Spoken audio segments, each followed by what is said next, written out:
Hello my dear student, welcome back. आज हम लोग पढ़ने वाले हैं विलगित आवेशित गोलीय चालक की धारिता। धारिता से किसी को दिक्कत है क्या? पीछे धारिता हम लोग C बराबर क्या लाए थे? Q बाई भी। और इसके बारे में, धारिता के बारे में और कुछ जानकारियाँ हम लोग प्राप्त किए थे कि चालक की धारिता, किसी चालक की धारिता उस चालक को दिए गए आवेश एवं उसके विभव में वृद्धि पर निर्भर नहीं करता है। क्यों नहीं करता है? यह स्पष्ट पिछले क्लास में आप लोग समझ चुके होंगे। चालक की धारिता निर्भर किस पे करता है बालक? निर्भर करता है उसके क्षेत्रफल पर। क्षेत्रफल के समानुपाती होता है, अर्थात किसी चालक की अगर क्षेत्रफल बढ़ाया जाए तो उसका धारिता भी बढ़ेगा। एक और बात पढ़े थे, किसी चालक की धारिता उसके चारों ओर के माध्यम पर निर्भर करता है। इतना बात सभी लोगों को क्लियर होगा। आज हम लोग गोलीय चालक, और यहाँ ध्यान रखना कि ये लिखा है विलगित, इसका मतलब क्या है बालक? कोई वीर बताएगा? कोई है वीर? विलगित केमिस्ट्री और फिजिक्स दोनों में पढ़ना था फर्स्ट ईयर में, ठीक है ना? कोई बात नहीं, आइए हम बताते हैं। देखो, विलगित निकाय का मतलब होता है, ध्यान से समझ लेना फिर काम आएगा। विलगित निकाय का मतलब होता है वैसा जगह, वैसा निकाय जिससे ये मान लो निकाय है, ये उसका बाहर का आवरण है। समझ पा रहे हो? ये निकाय है। जैसे मान लो हम लोग घर में बैठे हैं, ये घर है और हमारे ये घर का बाहर का चारों तरफ का आवरण, इधर भी खाली जगह है, इधर भी खाली जगह है, इधर भी खाली जगह है। क्या पीछे इधर घर नहीं है ना? इस हमारे घर के पीछे जिस घर में हम लोग बैठे हैं उस घर के पीछे इधर घर है क्या? नहीं है ना? तो मान लो कि चारों तरफ क्या है? खाली है, सिर्फ एक तरफ क्या है? घर है। बात समझ रहे हो? हमने बोला कि ये निकाय है और इस निकाय के चारों तरफ का क्षेत्र, वो हम लोग बोलेंगे बाह्य आवरण। क्या बोल सकते हैं ना? बाह्य आवरण बोल सकते हैं इसको, इसके चारों तरफ के क्षेत्र को। तो हमने बोला कि बाह्य आवरण और इस निकाय के बीच द्रव्यमान और ऊर्जा का स्थानांतरण नहीं होना चाहिए। ध्यान रखना, उस निकाय को हम लोग बोलते हैं विलगित निकाय। ठीक नहीं समझे? जैसे मान लो कि ये बालक एगो पानी गर्म करके रखने वाला बोतल में व्यवस्था हम लोग रखते हैं। क्या बोलते हैं यार? मिल्टन का बोतल आता है यार, महंगा थोड़ा सा रहता है, इस तरह से बोतल होता है। ठीक, ये बोतल हो गया, इसके ऊपर ढक्कन लगा होता है, और देखना कि इसके ऊपर एक और कोट चढ़ाया गया होता है।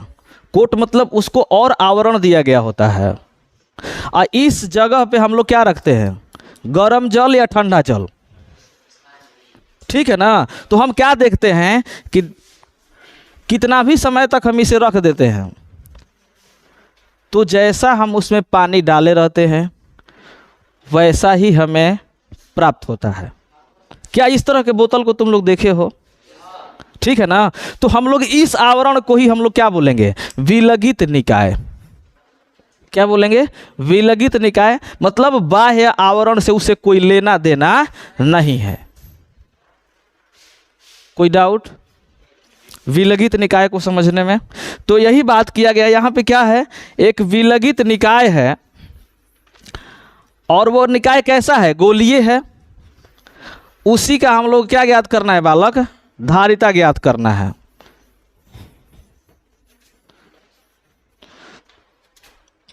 तो एक गोला ले लेते हैं,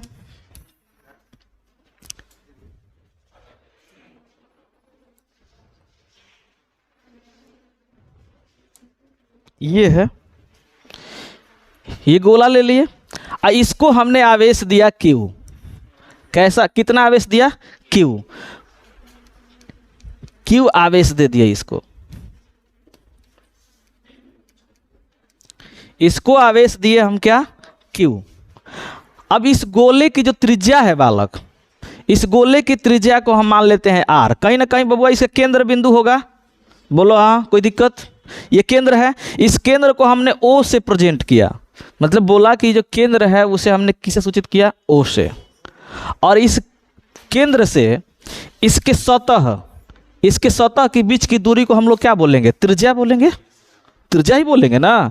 इस त्रिज्या को हमने क्या ले लिया? r ले लिया। इसकी त्रिज्या क्या है? r है। बात समझे? अब हम इसी चालक की हमें क्या ज्ञात करना है? धारिता ज्ञात करना है। इसी की क्या ज्ञात करना है? धारिता। C बराबर वाट, इसी की धारिता ज्ञात करना है। ठीक है, तो पहले हम क्या कह सकते हैं? पहले कहेंगे कि माना कि R त्रिज्या का एक गोलीय चालक है, एक गोलीय चालक है। ठीक है, R त्रिज्या की क्या है? एक गोलीय चालक है, जिसे Q आवेश दिया गया है। Q आवेश दिया गया है। यहाँ तक किसी को दिक्कत? हमने बोला कि इसे कितना आवेश दिए हम? Q आवेश दिए। अच्छा बाबू बताओ, ध्यान दो, मैंने बोला था कि जब किसी चालक को आवेश दोगे तो वह आवेश उसके सतह पर एक समान रूप से फैल जाएगा। क्या ये बात सभी को पता है? जब मैं चालक स्थिर वैद्युतिकी पढ़ा रहा था तो उसमें 2 टॉपिक पढ़ाया था, चालक और अचालक। ठीक, चालक वैसे पदार्थ होते हैं जिनसे विद्युत आवेश का प्रवाह नहीं होता है। अच्छा होता है, ओके। चालक वैसा पदार्थ है जिससे आसानी से विद्युत आवेश का प्रवाह होता है। तो ये चालक है बालक, जैसे ही तुम इसे आवेश दोगे वो इसके सतह पर एक समान रूप से क्या हो जाएगा? फैल जाएगा।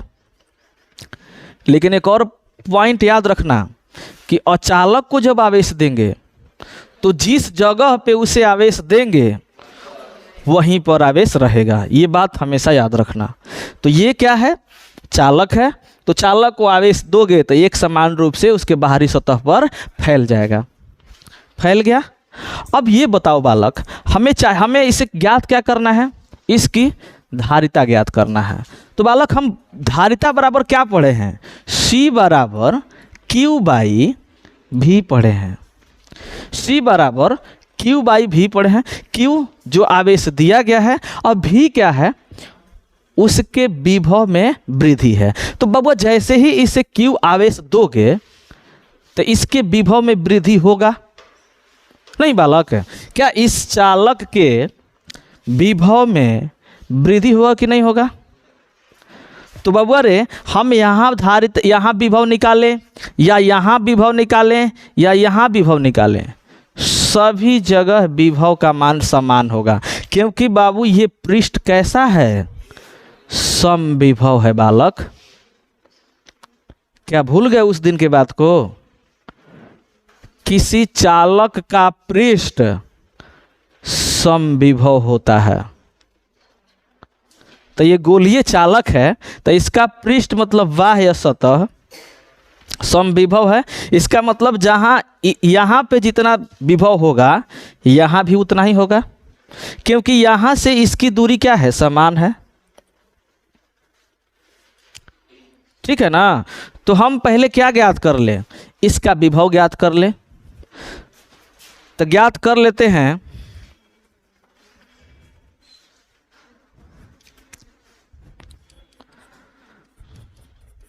गोलीय चालक के पृष्ठ पर विभव। बबुआ V बराबर क्या होगा बताओ तो? यहाँ पे विभव कितना हो सकता है? यहाँ विभव तुम क्या निकालोगे बताओ तो? इस जगह पे या इस जगह पे तुम विभव क्या निकालोगे? तो बाबू ने निकालोगे V = K, आज जितना आवेश दिया गया है वो ठीक है, Q आवेश दिए हो तुम और बट्टा में उसकी त्रिज्या, कोई दिक्कत, इसकी त्रिज्या R। ठीक, चूंकि चालक की धारिता, चूंकि चालक की धारिता C is equal to Q by V। अब Q आवेश है, V के जगह पे ये वाला मान पुट कर दिया जाए, तो इसको हम समीकरण 1 कह दें, इसको समीकरण 2 कह दें, तो समीकरण 1 और 2 से हम क्या लिख सकते हैं बाबू रे? समीकरण 1 और 2 से C is equal to Q के जगह पे Q बटा में V के जगह पे ये, तो ध्यान दो K Q by R, K Q by R। अच्छा ये बताओ R कौन सा बटा है? चौथा बटा है, ऊपर जाएगा। ठीक, तो हम इसको और बढ़ाएं तो हो जाएगा Q R by K Q। ठीक, अच्छा वही ये आवेश Q है जो यहाँ पे है, दोनों समान है, तो हम इसे कटा सकते हैं। ठीक है, Q Q, बाबू रे क्या बचा? C बराबर, C बराबर R बाई K। अब बबुआ K बराबर होता क्या है? ये K क्या है? K है 1 में 4 पाई एप्सिलॉन नॉट, यही है। इसका मान हम कितना लिखते हैं? यही लिखते हैं। ठीक है, तो बाबू इसके जगह पे हम 1 में 4 पाई एप्सिलॉन नॉट रखेंगे तो क्या हो सकता है? क्या होगा? फिर ये चौथा बटा ये कहाँ जाएगा? ऊपर, अर्थात C is equal to 4 pi epsilon naught into R। यही होगा किसी आवेशित गोलीय चालक की धारिता। किसी को कोई दिक्कत? इसको और थोड़ा अगर आगे बढ़ाया जाए तो ये तुम लोगों को पता ही है क्या है? निर्वात की विद्युतशीलता, निर्वात की विद्युतशीलता, निर्वात की विद्युतशीलता है ना। अच्छा, अगर हमें किसी माध्यम का ज्ञात करना होगा, कोई माध्यम में रखा हो गोलीय चालक, तो Cm माध्यम मीडियम, ठीक है, Cm is equal to 4 pi epsilon naught into epsilon R और इंटू R। ये किसके लिए है? माध्यम के लिए।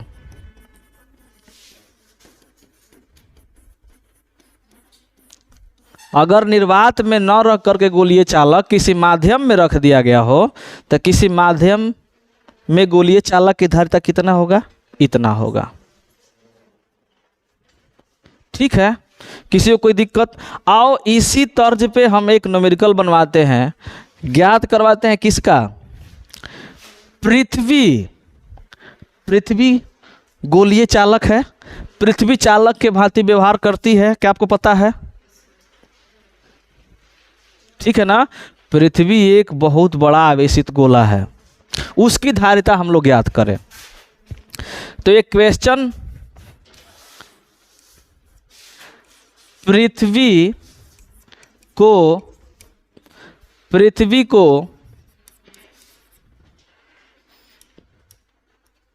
गोलीय चालक मानते हुए, पृथ्वी को गोलीय चालक मानते हुए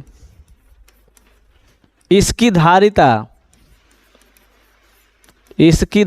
ज्ञात कीजिए। इसकी धारिता ज्ञात कीजिए। किसकी धारिता ज्ञात करना है?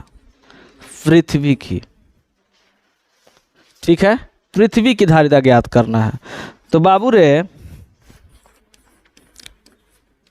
अभी हम लोग गोलीय चालक की धारिता का फॉर्मूला क्या पढ़े, C is equal to 4 pi epsilon naught into R, यही पढ़े। तो R हमें किसकी ज़रूरत है, त्रिज्या की, गोलीय चालक की। तो यहाँ भी पृथ्वी की त्रिज्या की जरूरत पड़ेगी, पृथ्वी की त्रिज्या। और हम लोग जानते हैं कि पृथ्वी की त्रिज्या लगभग 6400 किलोमीटर होता है, लगभग 6400 किलोमीटर। तो कह दो चूंकि पृथ्वी की त्रिज्या, चूंकि पृथ्वी की त्रिज्या R is equal to 6400 kilometre, तो हम लोग मान किलोमीटर में नहीं रखेंगे, मीटर में रखेंगे। तो इसको मीटर में बदल दिया जाए क्या, तो 6400 गुणे किलो को 10 के पावर 3, क्या लिख सकते हैं ना, किलो को 10 के पावर 3 मीटर, 10 के पावर 3 मीटर। या इसको और छोटा किया जाए तो हम इसको लिख सकते हैं, देखो तो 1 2 3, तो 6.4 इंटू 1 2 3 3 6, 10 के पावर 6 मीटर, इतना लिख सकते हैं। ये पृथ्वी की त्रिज्या है।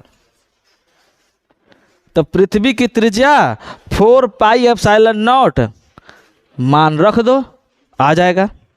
रखा जाए क्या, आओ, C इज इक्वल टू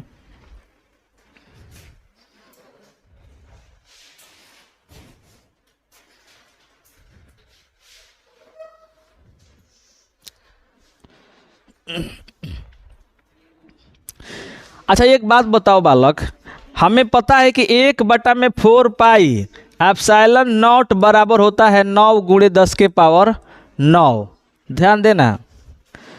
तो क्या हम इसे 4 pi epsilon naught, 4 pi epsilon naught is equal to 1/9 गुणे 10 के पावर 9 लिख सकते हैं कि नहीं, ये बात समझने का प्रयास करो।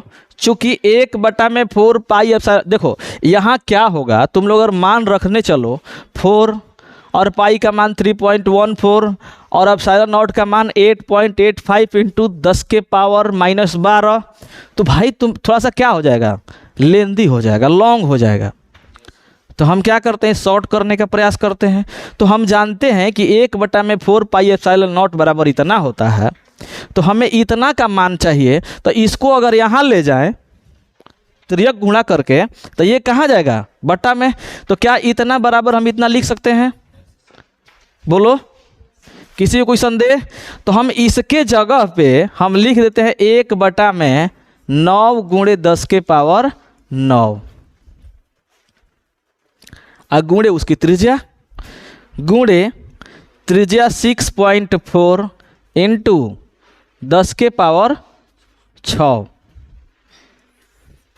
रख सकते हैं ना। अब कटा दो, 9 से 6.4 कटाओ,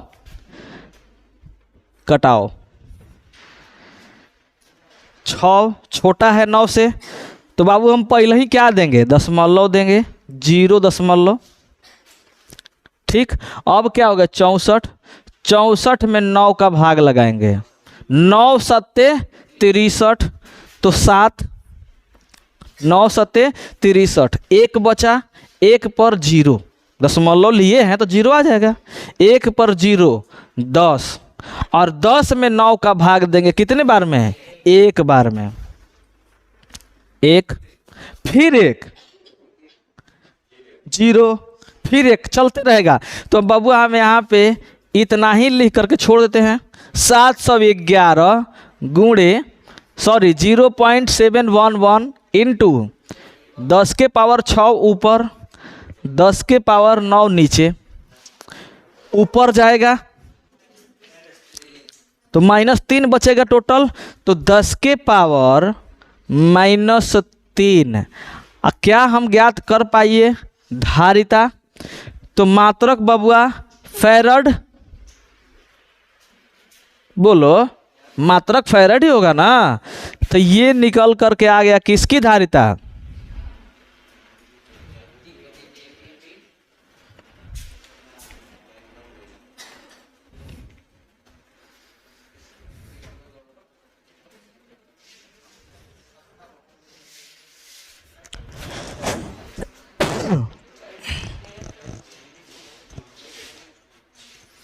ये ऐसे होत रहे पहले।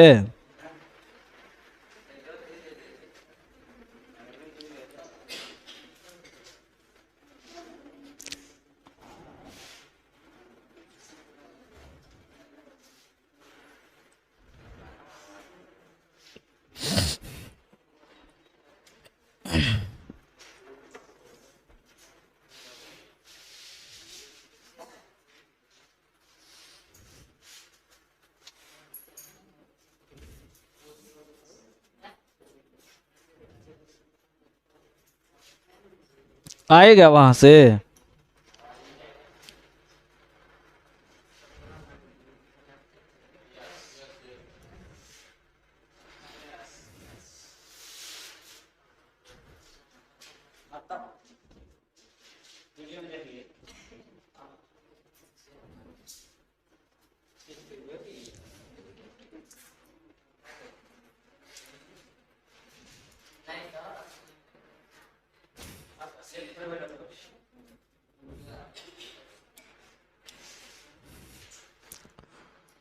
देखते हैं खोल के एक बार।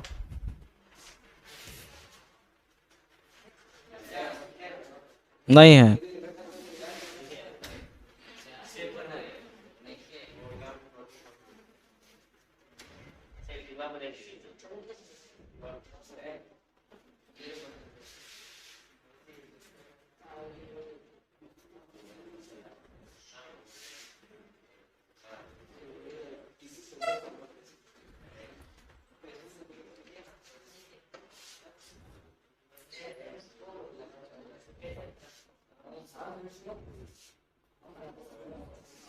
है नहीं ना, खत्म ना।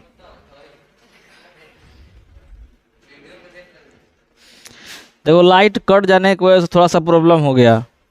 क्या करना तुम लोग, हम कहाँ थे? देखो C बराबर कितना लिखे थे? C is equal to 0.711 into 10⁻³ farad, यही आया था। ठीक है, तुम लोग वीडियो में देख लेना एक बार।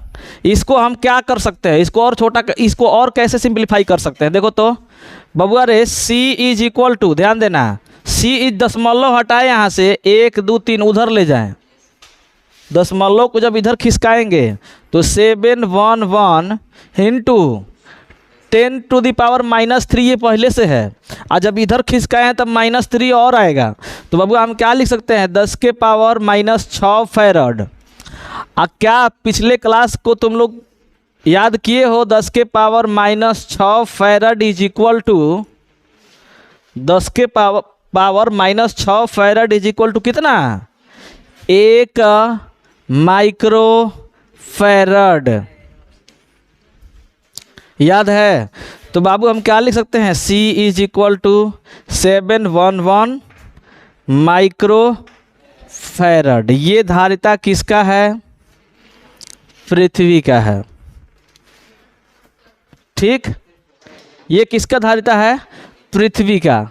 एक और न्यूमेरिकल लिख लेना साथ ही साथ इस पे, होमवर्क ध्यान रखना। होमवर्क एक नोट कर लेना। क्या नोट करोगे? क्वेश्चन, एक फैरड धारिता वाले गोलीय चालक की त्रिज्या ज्ञात कीजिए। और हाँ, क्या इसे अलमीरा में रखा जा सकता है? बस हाँ या ना में जवाब देना है। पहले क्या करोगे? एक फैरड धारिता वाले गोलीय चालक की क्या ज्ञात करोगे? आर कैसे फाइंड करोगे? चूंकि C बराबर तुमको पता है 4πε0 इंटू आर। यहाँ से R का मान निकालोगे, तो यहाँ से R बराबर क्या हो जाएगा? C बट्टा में 4πε0। अच्छा, 1 बट्टा में 4πε0 हो जाएगा डायरेक्ट, एकदम मान रख दोगे, R का मान निकाल लोगे। अब R का मान देखो, अगर छोटा आएगा तो हम उसे क्या कर सकते हैं? अलमीरा में रख सकते हैं। बड़ा आएगा तो नहीं रख सकते हैं। ये क्वेश्चन सिर्फ तुम्हारा सेंस चेक करने के लिए दिया गया है, लास्ट वाला। क्या कि क्या इसे अलमीरा में रखा जा सकता है? मान लो कोहड़ा होगा, कोहड़ा, यू सीन कोहड़ा, काशी फल, उसे हम लोग अलमीरा में रख सकते हैं।